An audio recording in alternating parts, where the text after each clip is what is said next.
Broadcasting from the business capital of the world, this is the Podcast Business News Network. So excited to have Catherine or Kathy Landschoot joining us here again, the founder of Make It Matter Ministries from Shortsville, New York. She's joining us today here live on the show and on the podcast to talk about all the services that she offers and how she's here to help you. And she's really empowers many people. We have a special guest today too. Let me have Kathy say hello, introduce herself and what she does, and then we'll introduce our handsome young man, Travis, as well. Indeed. Thank you so much. Yeah, I'm Kathy Landschoot. I'm the founder of Make It Matter Ministries. We offer life coaching services. Very specifically, my if you want to call it a specialty, is in grief and loss and helping people deal with really difficult situations in their lives that affect us. I think every human being on the planet is affected by it at some point or another, at some level or another. And when we look at the impact that drugs and alcohol, suicide, those kind of things, when we have losses of life of people that we love, that is a really, really difficult thing to deal with. And loss isn't just about losing someone, having someone pass away. We experience loss on multiple levels all the time. In disappointments, things that don't work out the way we hope to, and those kind of things. And that's really where, that's where we offer, I think, the most help with people, to just help them have the right kind of tools and the right kind of skills to be able to manage things at a higher level and experience sadness in grief, but not stay sad forever. It's okay to be sad, but not, we don't need to just carry that. It becomes so cumbersome that it can get us to the point where we really can't even function in our lives. And I provide, help with getting through those kind of things, self-confidence, family breakups, any kind of thing like that that people need some support with and just need a little extra help. It's not the same as coaching, or I'm sorry, it's not the same as counseling or therapy. I like to say that when we counsel, and I've been doing that for a long time, I've been a therapist for many years, and when somebody comes in and you go and talk to a counselor, you talk to a therapist, we're unloading the baggage that we've been carrying and the difficulties that we've had, due to the past traumas, past, again, grief and loss, that kind of thing. But we make really, really good decisions when we're up against a wall, and then life happens, and here we are again, and there's a step that's been missing for so long. So with coaching, we help you pack your empty luggage after you've gotten rid of that stuff and kind of put it where it belongs, help you pack your suitcase so that you can have a successful journey ahead. So that being said, I want to introduce my wonderful guest today. I've gone through a lot of difficulties myself, experienced tremendous loss, experienced just really, really difficult things in my life. To put it very plainly and simply, I have loved a lot of addicts in my life. A lot of young people that have gotten themselves in trouble along the way and ended up in prison and and in jail, or had unexpected pregnancies and the things that come with that when you're a young person. And the young man that I have on the show this afternoon, I should say, actually has gone through all of that with me. I've had those experiences of needing to make difficult decisions and so forth, and he has been in the throngs of addiction and struggled, and and has come out on the other side, which I'm so grateful for. And it just happens to be my son.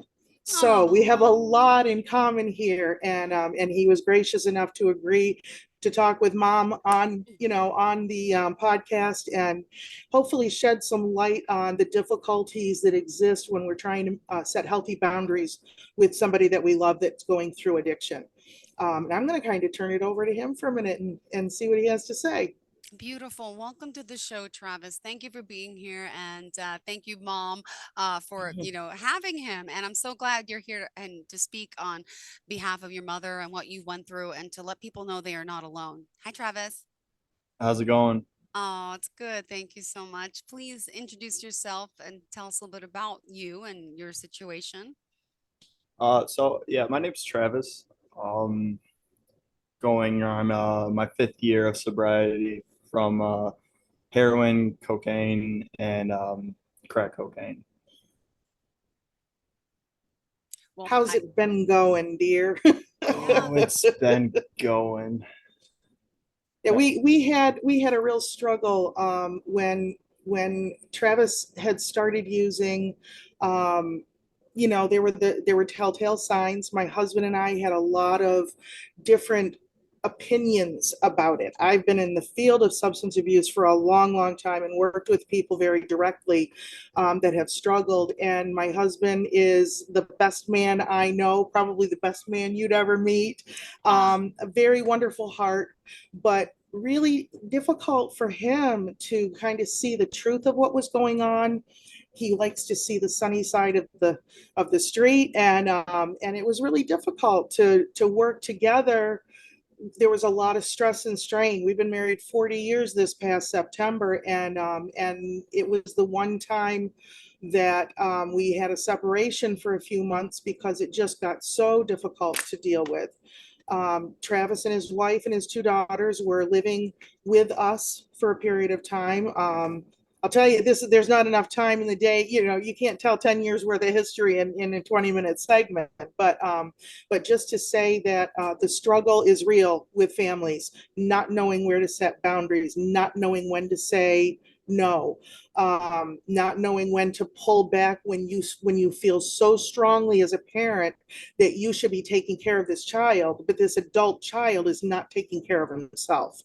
So we actually got to the point where I kind of made what's the word I want, Travis? A mandate, An an ultimatum. ultimatum. There's the word. We just got to the point where there was an ultimatum that basically, you got to go. You can't stay here any longer. yeah. And we were talking before the broadcast. I'd like him to share some of that about how he felt and what he feels, whether or not that was the right thing to do at the time. So I guess to talk on that, being somebody that was in the thick of that crap, nobody likes boundaries. Let's be honest there. Nobody likes boundaries being set on them. Um, but as far as it being the right call, yeah, looking or being on the outside looking in now, it's something that had to be done for me to finally like view the situation for what it was and get my life back together. Yeah. Yeah, for years and years, like I say, I've been a therapist. I've done counseling for addictions for a long time, and I worked in the Department of Corrections in the prison system for a majority of that time. So I worked with some, really, violent offenders, people just from all walks of life. I've learned so much over the years that I've worked with incarcerated individuals. And some of them are my biggest heroes in my life because I've seen lives changed. I know it's possible. And I would go into my groups almost on a daily basis, and we would talk about different things, and I would always use examples from my own life because that's what I know.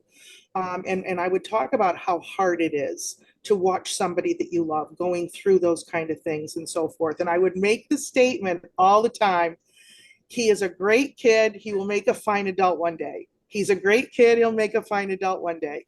And Mhm. literally for years, waiting for that to happen. And then to see him finally get to the point that he's gotten to. I mean, right now, I'm an extremely proud mom. He's working, he's taking care of his children. He's become a responsible, wonderful young man, that fine adult that I've prayed for so long. And I have my child back. I think Yeah. our relationship now Ah, is probably better than it ever has been. And so those hard decisions to, set a boundary and be firm with that yeah. boundary, that doesn't mean we don't go to bed crying at night because we're scared to death of what's going to happen, but it's so necessary to find that point at which I'm not, I recognize that what I'm doing isn't helping.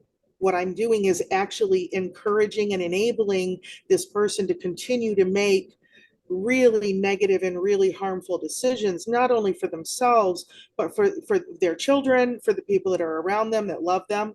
And it truly is, it's hardest to say no to your kids. Um, And we can you know, compound on that a little bit too. yeah, go Like ahead. Sure. we have you have to have that expectation set too, that with those boundaries in place, like you have to do that as a parent. It's not gonna always turn out the way that it did for me. Like there very strong chance I could have ended up in an early grave. Absolutely. And like you have to, if you're gonna set those boundaries, Yeah. you have to prepare yourself for that. Mm-hmm. And as hard as that's or as hard as that is or is going to be, if it is going to go down that path, unfortunately, it just kind of is what it is. There is a way out. I'm proof of that, but you just got to have that real expectation that it could go completely the other way after you set that boundary. Yeah. And I think that the biggest part of that is really starting to get to the point where I have more realistic expectations in my life. I can't control another person. You know, as a 3-year-old, I could sit him in timeout if I needed to. When he was 10, I could, maybe we had a time that we took a video game away, or different things as that we do as parents to try to encourage our children to do the right things and make the right choices.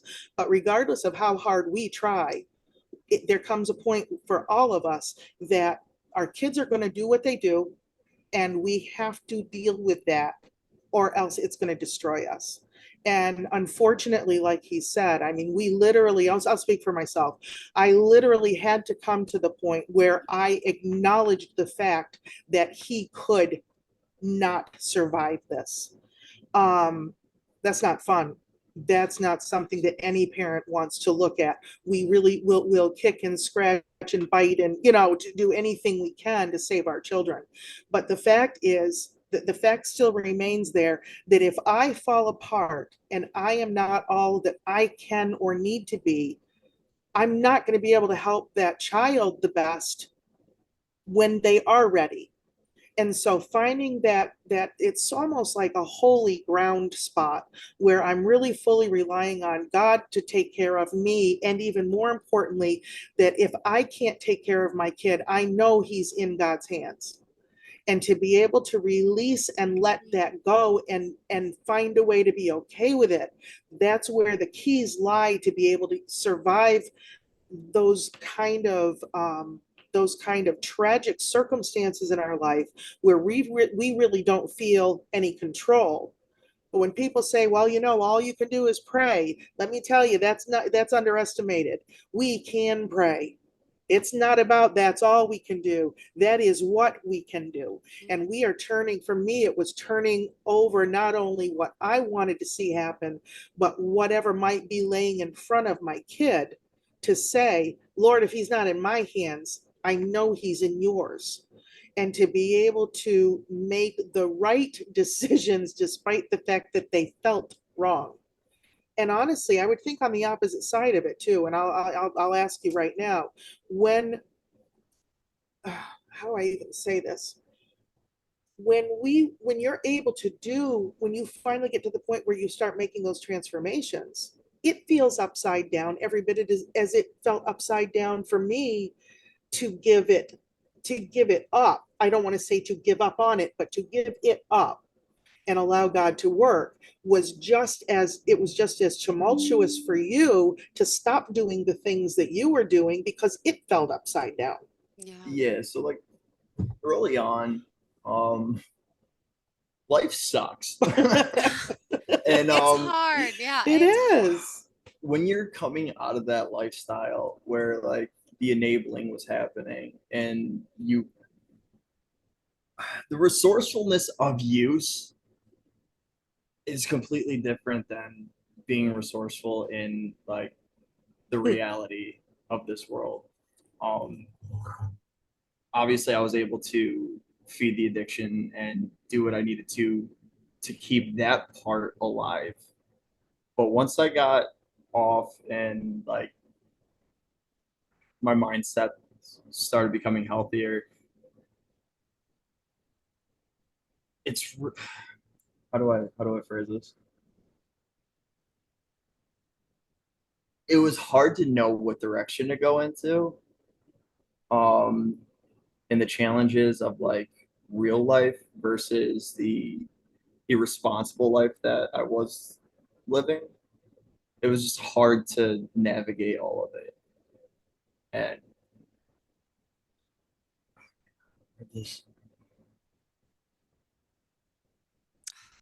it gets easier. It gets easier. I mean, yeah, I don't even really know how to describe Can it. I It just was. I can Mhm. only imagine, but if I just can interject here, I'm 45. My brother is 47, and he had my father had a drug addiction. Mm, I grew up in a household where my dad was using cocaine, marijuana. My parents didn't get along, fighting.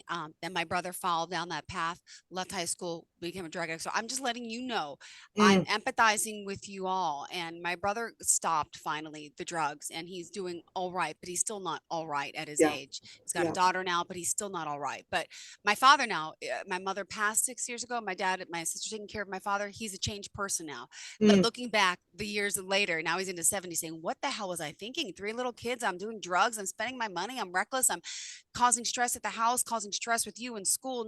So I grew up in a dysfunctional house, so I got yeah, goosebumps. And yeah, I have yeah, friends, families who had opioid addiction, heroin addiction, a friend who lost his leg because he passed out from a heroin overdose and the circulation got affected. So I'm just, yeah, I commend you for speaking about it.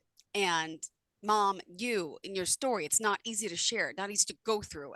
But yeah, thank you for bringing it to the attention and just letting you know you're not alone. And people you don't even know from across, from downstate here in Long Island, we yeah. go through it. It's It's worldwide. it is, and it is so important to. I think that there's been silence Yes. to a degree. To a boy, I don't even know if it's to a huge degree. Uh-huh. Even though we talk now about the opioid epidemic, and Yeah. there's all the news is covering all this stuff, we are not talking about the Yep. personal, intimate details that affect people so deeply. When we are burying our kids, we're burying our parents, we're watching people who have beautiful and unbelievable, Yes. what's the word I want, potential, Mhm. to be able to be incredible people, and to watch as they crumble and their relationships fall apart, and you lose contact with them. The relationship is the first thing to go. There's Yeah. no doubt about it. And I'm sitting here across from Travis right now with this interview. um, if you had even suggested the possibility 7 years ago that this would happen, I'd tell you were crazy. We couldn't be in the same room together. He was It's an atrocious mess, an absolute horror. He was so destructive to himself without really even recognizing. I don't think anybody recognizes it. I could be wrong, and he can tell me I'm wrong, but I don't think we recognize what a beast we become when the drugs take over. Yeah. Because that is not the human being that I gave birth to. That is not the human being that I raised. Certainly not the human being that's sitting in front of me. It literally transforms people into someone that they are not, and we forget who they are and get angry, and that's not the key. When I'm talking about setting really healthy and intensive boundaries, I'm talking about doing that out of the deepest places of love in our lives. You can't find greater love Yeah. than to tell somebody that you care about like this, you need to not be here right now. You Mm-hmm. need to deal with your life, because we can't be destroyed along with you. And I just want to offer that to anybody that is struggling with this kind of thing, as parents, as siblings, as friends. Watching the people that we love literally fall to pieces in front of our faces is one of the most devastating and hurtful things that I think any of us will ever go through. It's worse than death in my mind. Oh my no, I've watched I'm people so die over and over and uh, over in front of me, if that makes any sense. and I You know, apologize. We are almost out of time. So yeah, I apologize. We have to kind it's of wrap okay. it up It's for okay. today. All right. Well, we will continue with some of this. And I really, if you care to reach out, is my information available, or do I need to say it? Please say it. Okay. I'm Make It Matter Ministries in Shortsville, New York. My phone number is 585 577-7715. You can call or text, and I do by Zoom, in person, whatever. Beautiful. I'm here for you. Thank you. And Travis, happy to have you. Thanks. Happy to be here. Thank you for sharing your story, and let's continue the Absolutely. happiness and the positive mindset and get through this. And thank you for sharing your story and wishing you all the best. And we'll talk more about this soon, okay? Thank you so much. Thank you both. Have a great day. Are you looking for even more of the podcasts and hosts that you love? The Podcast Business News Network is proud to announce that you now have even more ways to listen live. Check out the MyTuner Radio, online radio box, and Simple Radio apps on iOS and Android, or find us online. Search for Business News Network on mytuner-radio.com, or search Podcast Business News Network on streama.com and onlineradiobox.com/US. Take your podcast on the go and don't miss a minute of the action.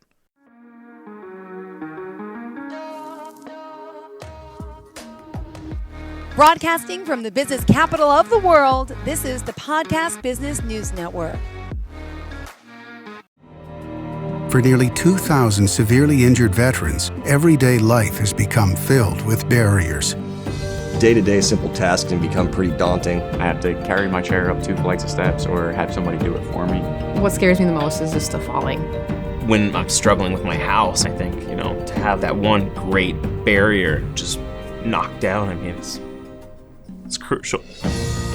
Home for Our Troops is a wonderful nonprofit that builds a mortgage-free, fully adaptive, handicap-accessible house. And there's no catch. It'll be our very first home that we've ever owned. This is a game changer. This is where your life begins again. We need you to join us in completing this important mission. Please visit hfotusa.org and help build homes and rebuild lives. Because of you, everything's going to be okay.